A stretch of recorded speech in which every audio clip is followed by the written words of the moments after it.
Everyone says that the sky is always calm and strong. But long ago, the sky was lonely. It was big, wide, and quiet. Too quiet. There were no clouds, no sun, no stars, and no rain. The sky wanted a friend, someone to laugh with. One day, the sky heard giggles coming from far below. It was the sound of tiny, bubbly voices.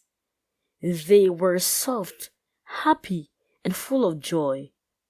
The sky leaned down and saw little water drops dancing in the sea.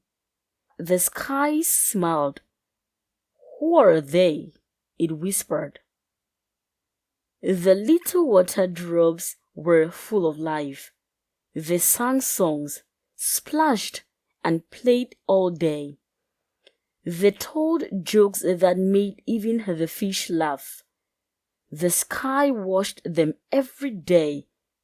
"I want to be their friend," the sky thought. So the sky called out, "Hello, little drops." But the water drops didn't hear. They were too busy playing games.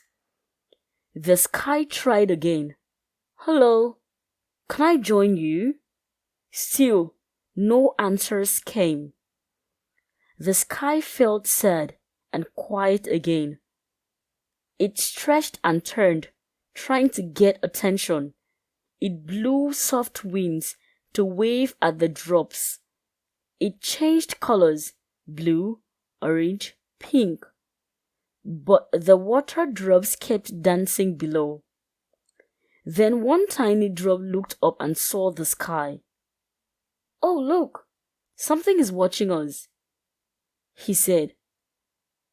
The other drops looked and blinked.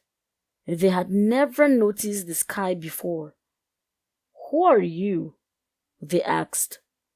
"I am the sky," it said kindly. "I've watched you for a long time. You are full of joy, and I want to be your friend." The drops giggled. "But you are too high. You can't play here." The sky frowned. It was true. It was very high. "But maybe you can visit me," the sky suggested. The drops whispered amongst themselves. "Visit the sky? That sounds scary." But one brave drop smiled. "I want to go first," she said. The drop jumped into a cloud and rose up. Up, up, up she went, floating higher and higher. She reached the sky and gasped. It was beautiful, wide, and full of silence. "Hello, drop," said the sky gently. "Welcome." The drop danced in the air, spinning and twirling. The sky laughed. It was the first laugh in years. Soon, more drops followed. They all joined the sky, spinning and playing in the clouds. Every day, more drops came to visit. They floated in the sky like pillows. They played tag and told stories. The sky felt happy and alive. But one day, the drops grew heavy. Their laughter slowed, and they became round and full. The sky asked, "Are you okay?" The drops said, "We're too heavy now. We must go back home."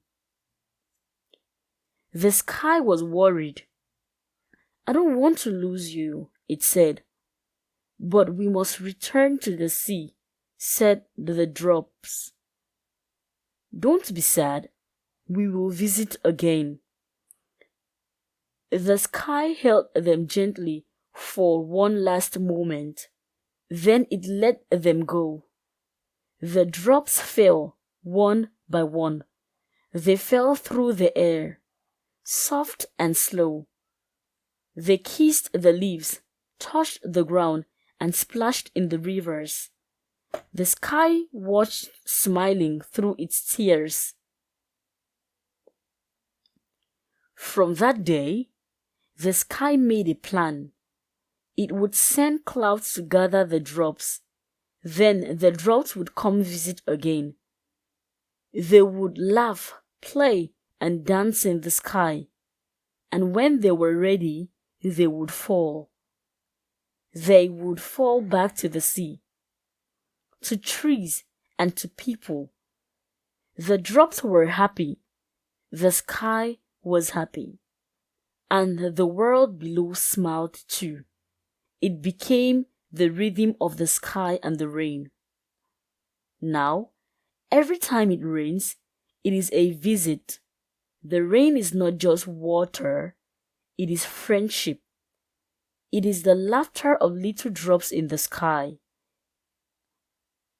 It is the love of a quiet, watching friend.